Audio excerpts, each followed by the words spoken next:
Soo dhawaada mar kale saaxiibayaal. Sheekadeena maanta waxay ku saabsan tahay cigaal shidaad. Cigaal shidaad sidaynu naqaano wuxuu ahaa nin aad u fuli ah.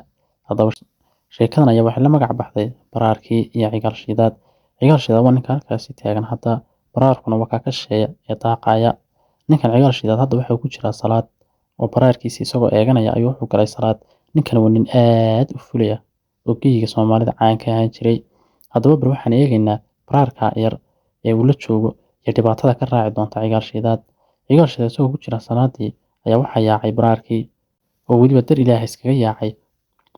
Kabacdi cigaal shidaad wuxuu arkay baraarkii oo sii yaacaya isagoo salaadii ku jira. Kadib markuu ogaaday in baraarkii yaacay, cigaal ilaa weyn naqaanaa oo waa fulaya isna kabihiisa intuu qaatay ayuu ka daba cararay. Ninkii cigaal ahaa waxa uu ka sii daba cararaya waa baraarkii. Baraarkuna wuxuu ku sii cararaya xaggan iyo gurigii. Haddaba baraarkani ma aha mid ka cararaya xayawaan ee waa mid iska ciyaaraya oo xilliga galabtii baraarku saas ayuu ciyaaraa. Ninkan cigaal wuxuu moodayaa inuu bahal soo weeraray. Ninkii cigaal ahaa suu u soo ordayay wuxuu soo gaadhay baraarkii oo guriga hortiisa iska jooga iyo gabadhiisa oo guriga horteeda taagan. Kabacdi ninkii cigaal ahaa ayaa labada dhagood qabsaday si uu finika u bedelo oo uu yiraahdo bahal weyn ayaana soo weeraray. Wuxuuna ku yiri gabadhii dhibaato weyn ayaana soo gaadhay. Dirqa ayaan ku soo badbaadiyay baraarkaasiba ayuu ku yiri gabadhii.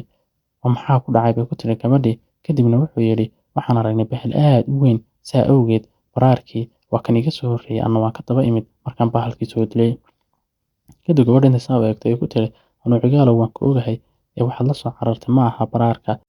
Kabacdi waxay ku tiri aniga waan garanayaa baraarkan waa mid iska ciyaarayay oo iska soo cararay laakiin adigu fulinimo ayaa kaa soo daba eriday oo waan ogahay.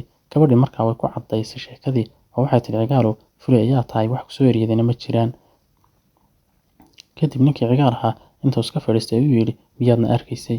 Kadib waxay ku tiri haa si fiican halkaasaan kaa soo eegayay oo adigu salaad ayaad ku jirtay baraarkuna dar Ilaahay ayuu iskaga soo cararay.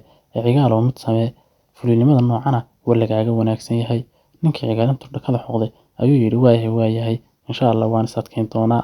Sheekadeena intaas ayay ku eegtahay. Muuqaalo badan oo kuwan la xiriira ayaan soo samayn doonaa insha Allah.